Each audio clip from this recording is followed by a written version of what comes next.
I'm your host Jordan here with my co-host Billy. Buddy, we're going to talk a little bit about the playoff rankings because it's getting down to the point of the year where we got to start worrying about them.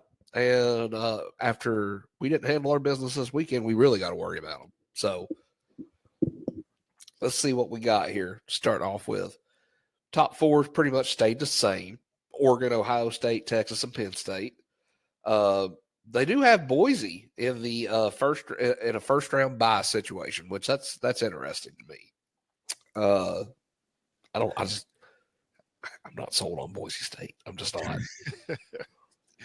Well, I know why it's there, man. Like it's like they're setting it up to do anything to keep us out, man. I'm telling you, it's perfect. But if they was to market that perfect, you know, a good matchup between the two running backs would be perfect. That would be fantastic. It's Tennessee, and but they don't want to see that because we would shut that running back down. Oh, we would destroy our run defense would own Genty. Um, they've got that's your first round buys right there. Oregon, Miami, Texas, Boise State. All your top four seeds, first round bye. You've got first round games. Ohio State, BYU. BYU is in as the 12 seed. Ohio State as the 5 seed. I'm not sure about that one, but Ohio State would probably wreck them, I think. Yeah, they will. That wouldn't be even be a game, I don't think. Let's see here. Then we've got Alabama and Notre Dame as the 8 and 9 matchup. The Golden Domers versus the Mobile Homers, baby. That would probably end up being a pretty good game, man. I mean, of course, everyone knows the key to beating Alabama is slowing the QB down. If you can slow him down, you got Bama. Oh yeah, absolutely. And then on the bottom part of that bracket, we've got Georgia as the 11 seed, Penn State as the 6th seed. I think that could be an interesting game too. But I also think I could see Georgia going up there and just wrecking shop because Penn State's not playing anybody this year other than Ohio State. This is the time where Georgia shines, man. They've gotten lucky to be where they're at with 2 losses, and of course, I've continued to say, man, I just don't believe 2 lost teams should be in this thing. But that's the new world of college football. Absolutely, man. And there's so dang many of them right now. I mean, we're about to talk about another one right here. Ole Miss going to Indiana as the 10-7 matchup. That's where man, I'm not sold on Ole Miss making it. I'm not sold on Ole Miss making it. I'm not sold on it. I'm not sold on either of those two teams making it. To be honest with you, I, I'm an Indiana believer, man. I watched them play 2 games, and each one of those games I watched them, and they've been pretty dominant in a sense, and especially at offense, man. I mean, you're talking about a fun offense to watch. Man, I would love to have that offense right here now. that's true. That's true. Now, the Kiffin situation, I just know him. He'll find a way to lose that game, man. All these trick plays and stuff. You're not gonna be able to do that against a very disciplined team like Indiana right now. That's true. So that's what the bracket looks like. Let's talk the rankings.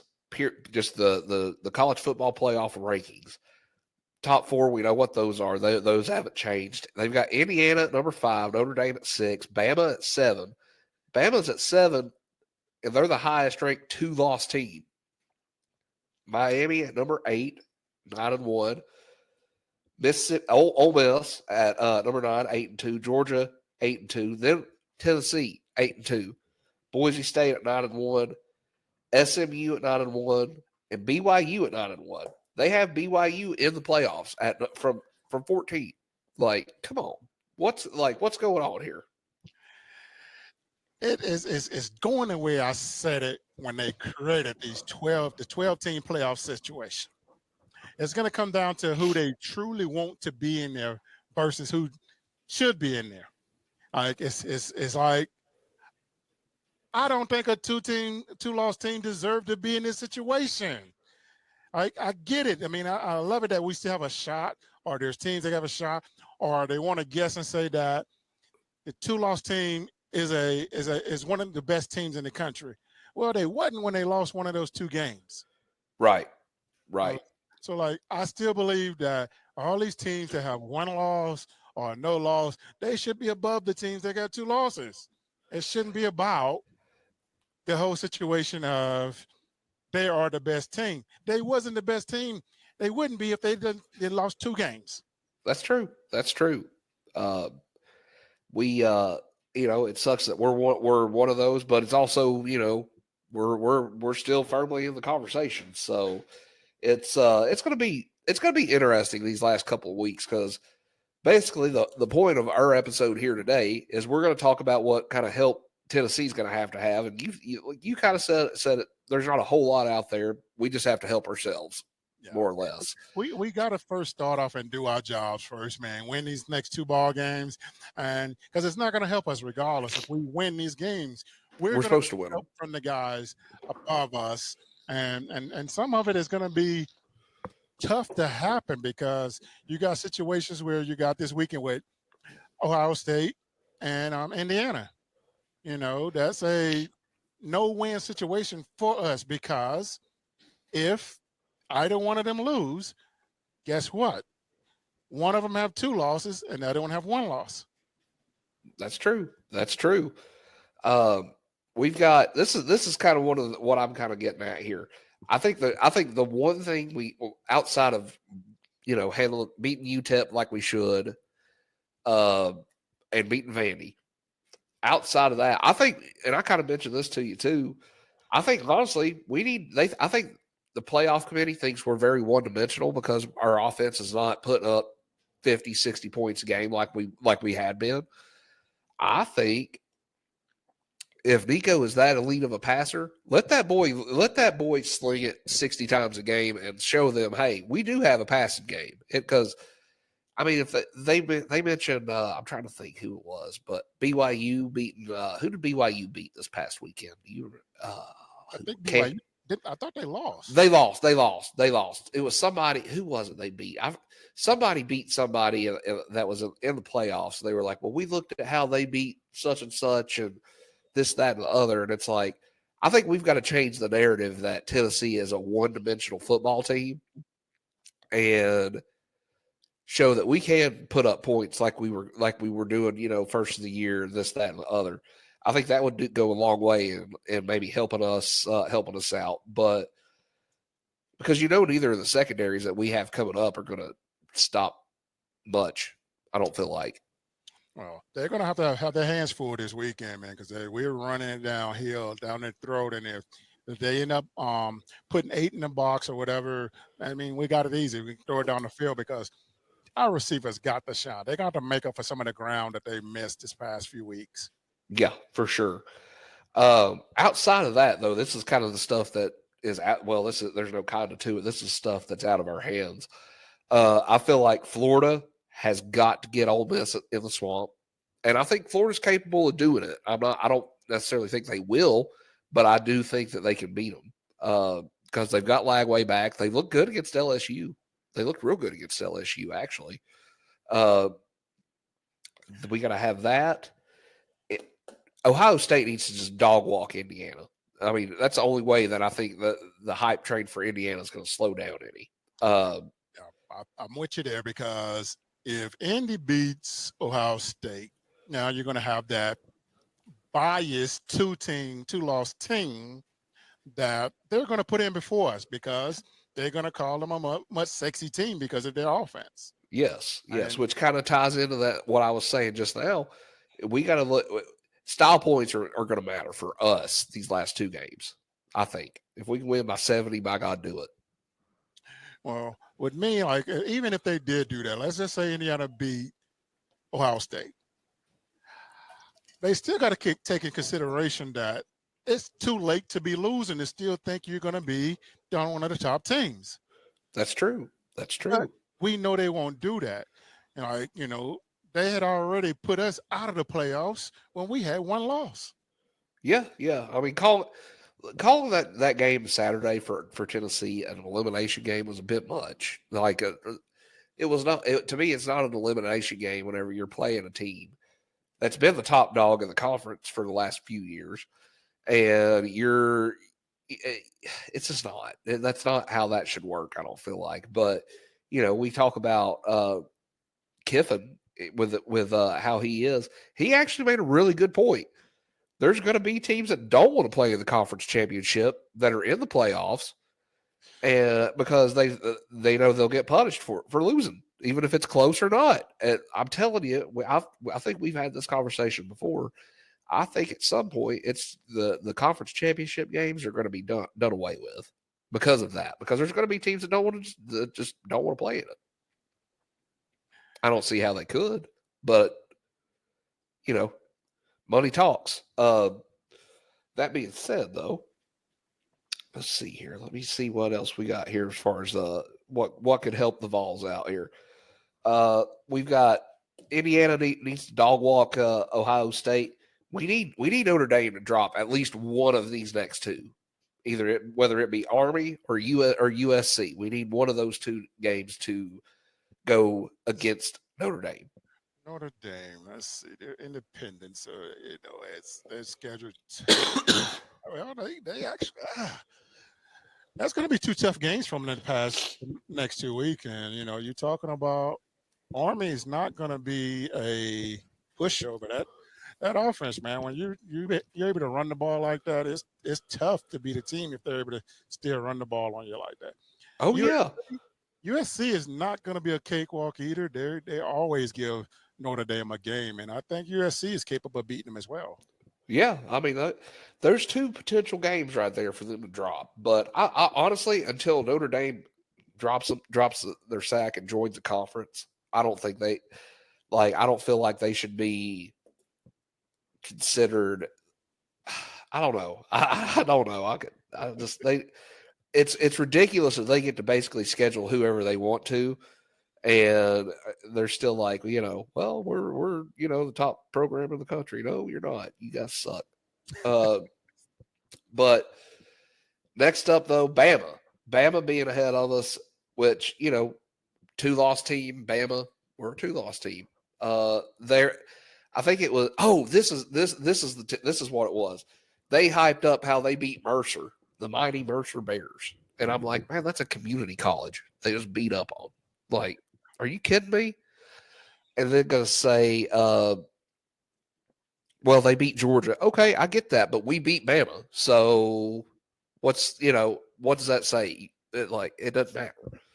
But they've got Oklahoma and Auburn left on the schedule. We need them to drop one of those two.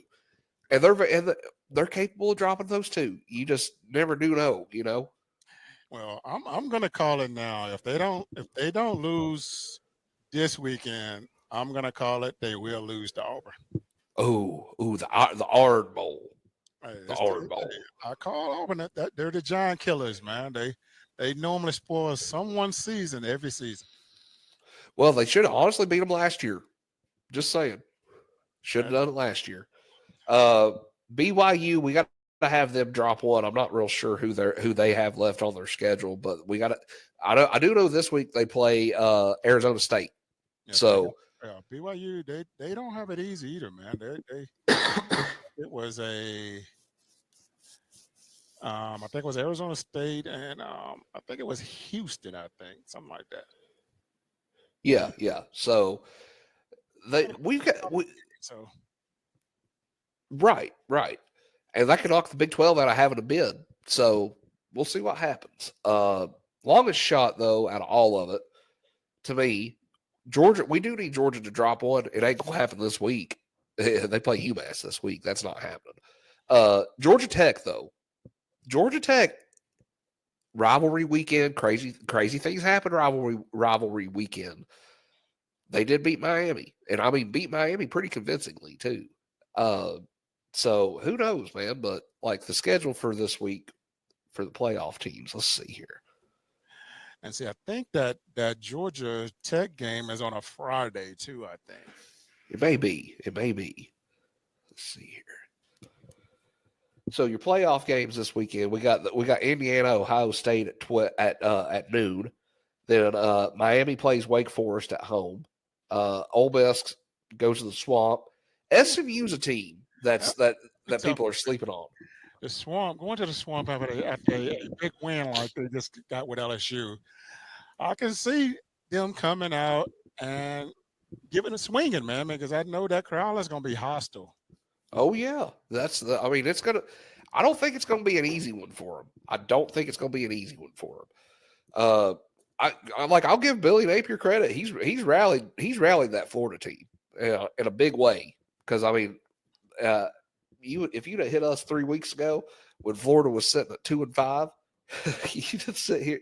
We would have been sitting here saying, okay, well, whoever wins Florida State's going to be going for 3-9. You know what I mean? But Gators have nothing to lose, man. So now they got to come out click on all cylinders, and I truly think it's going to be a game that comes down to the last situation. I can see it. That's the noon game on ABC.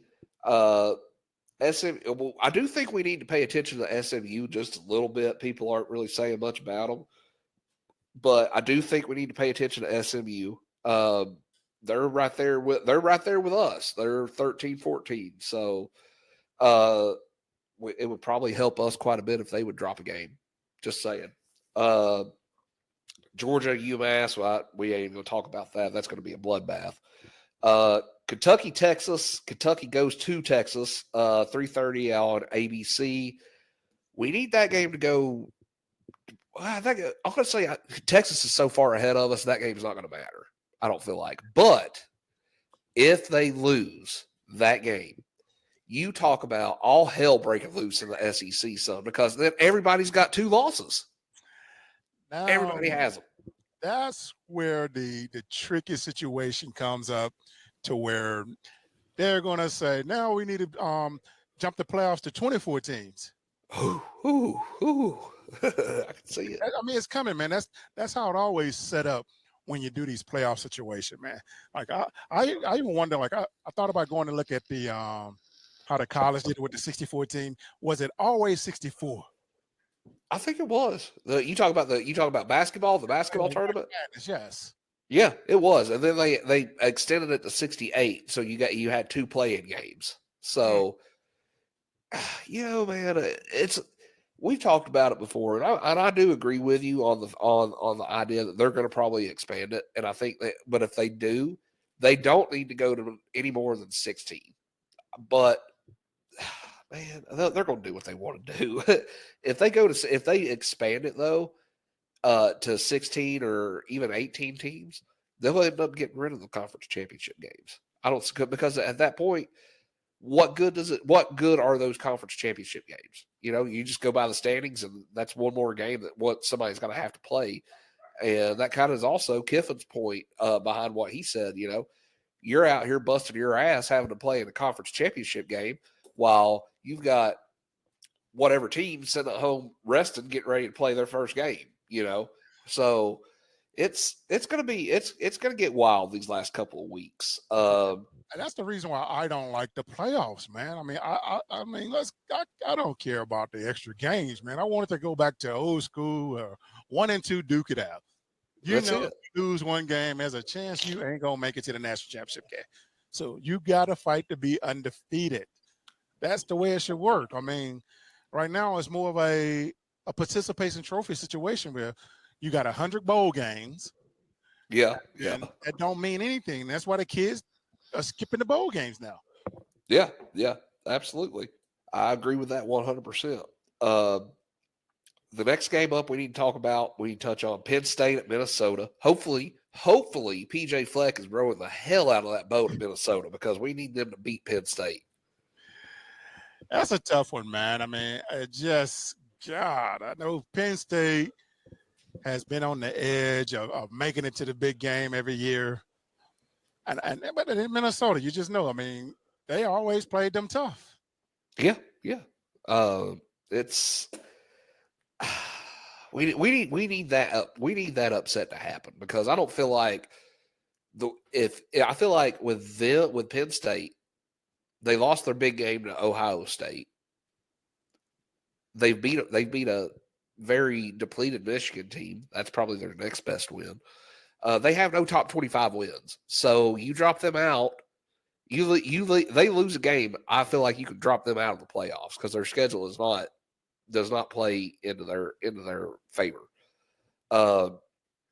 Then we've got the 3:30 game, another 3:30 game on ESPN. BYU Arizona State. We kind of touched on that. Arizona State's actually favored in that game. Really? Yes, it is in there. It is in Tempe, Arizona State. Okay. They are favored by 3 at this very moment in time. I don't know. I think Arizona State gets them. Oh yeah, that's the classic Vegas trap right there. Seeing the higher ranked team as underdog, everybody's gonna take BYU to cover or money line, and Vegas cleans house. That's So I'm with it. you. I think Arizona State gets that one then.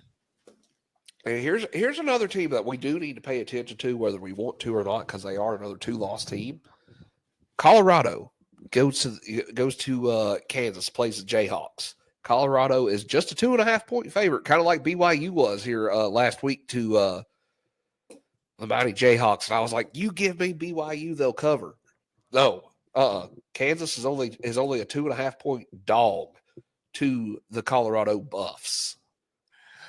Hey, that's a hot team. And, if they win that game, I mean, I can see them jumping up because, that's it's an old school thing. Offense sells tickets, and then they're a sexy team right now. Everybody's talking about prime time, and that would be good publicity for sports world. Yeah. Well, they're and Colorado is still very much in the race for the Big 12. So that's what they were talking about. BYU, Colorado, all of them, they're still part of that. So they could get in as a conference champion.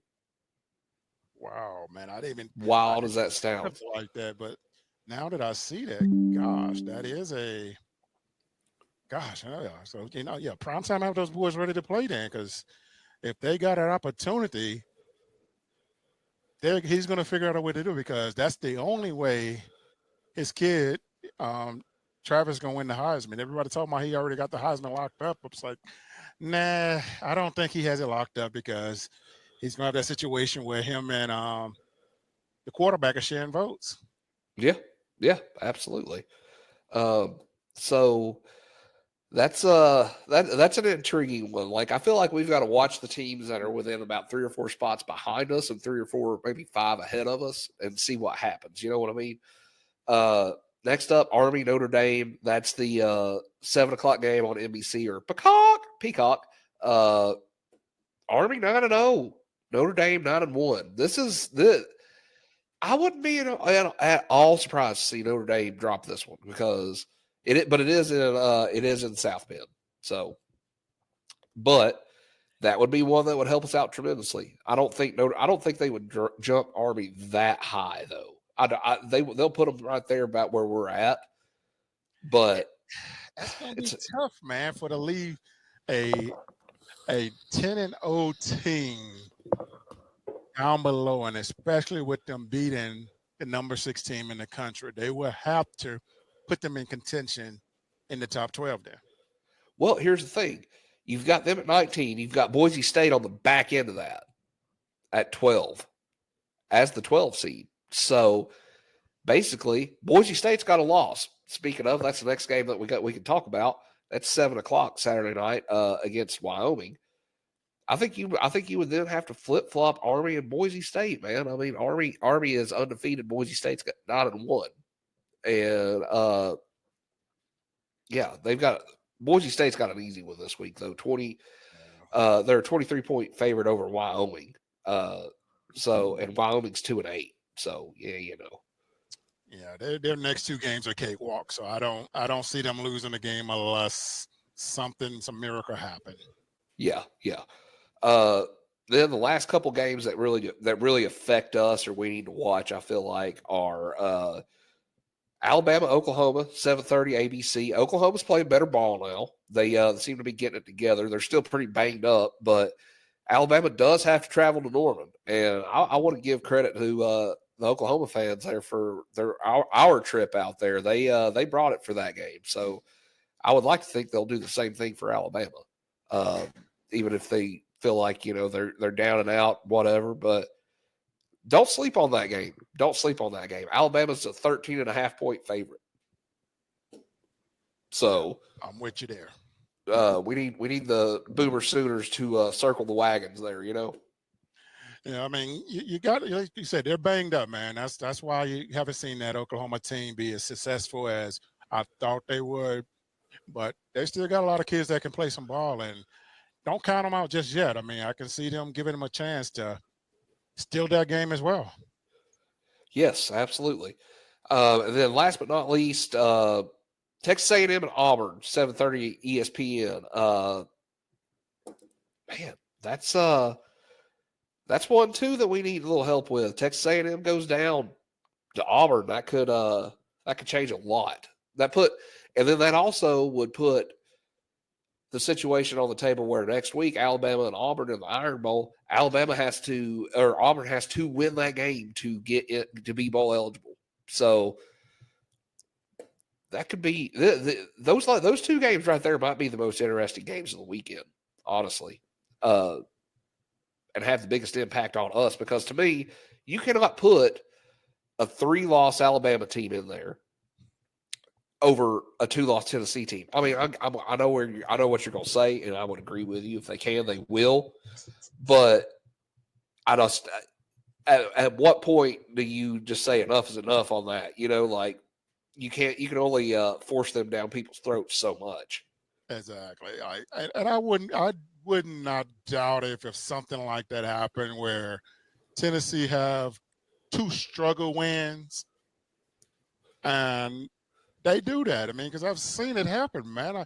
Here, clear example: Florida State last year. That's all I got to say. Yeah, absolutely. I'm with you there. I'm absolutely with you there. Okay. So what three games this week do we as Tennessee fans, 3 or 4 games this week as Tennessee fans do we really need to pay attention to? I'm going to say I'll be curious to see what you think too. I'm going to say BYU and Arizona State. I think that's one of the ones that are most important. I'm going to say I'm not really worried about Army Notre Dame. I mean, that's important, but I don't feel like they're close enough to us for it to matter right now. I'm going to say Oklahoma and Alabama, the Auburn, Texas A&M games, those are important. And let's see here. What was the other one? Ole Miss, Florida. I feel like those are the 4 games we've really got to pay attention to, not because they're conference games, but because those are the teams that we're right there with. They're 2-loss teams. We went out. You cannot feasibly argue to put a 9-3 Ole Miss team over Tennessee. You can't argue feasibly, reasonably, rationally, whatever you want to say, to put a 9-3 Alabama team in over Tennessee, a team that beat Alabama. I don't feel like you could put BYU in at that point if BYU was to lose that game. I don't, because they should have lost to Utah. They got screwed in that Utah got screwed in that game. And then Texas A&M, that would help us if they lost tremendously too, just because they're right there, kind of behind us, but right there with us. And man, all hell breaks loose in the SEC if those upsets happen this weekend, because then you got to look at it like this: we've got one more conference game. Tennessee could sneak in the SEC championship game, especially if, say, Texas was to get beat by Kentucky. I mean, if you're looking at what games matter as far as a conference championship standpoint, that game matters. But those 4 games are, in my opinion, the ones that we need to watch as far as the playoffs go. What do you think? I agree completely with everything that you said, man. Like, good. I would love to go play in the SEC championship game. I would too. We were just talking about how it wouldn't mean anything, but to teams like us that haven't been there in over 20 years or almost 20 years, it would matter. And it would actually help us to be there. It would be another game to be in front of everybody, Exactly. See, everybody automatically count teams out. Like, I mean, we go to the SEC championship, you're talking about a whole different mind that these kids have now. Like, Yes.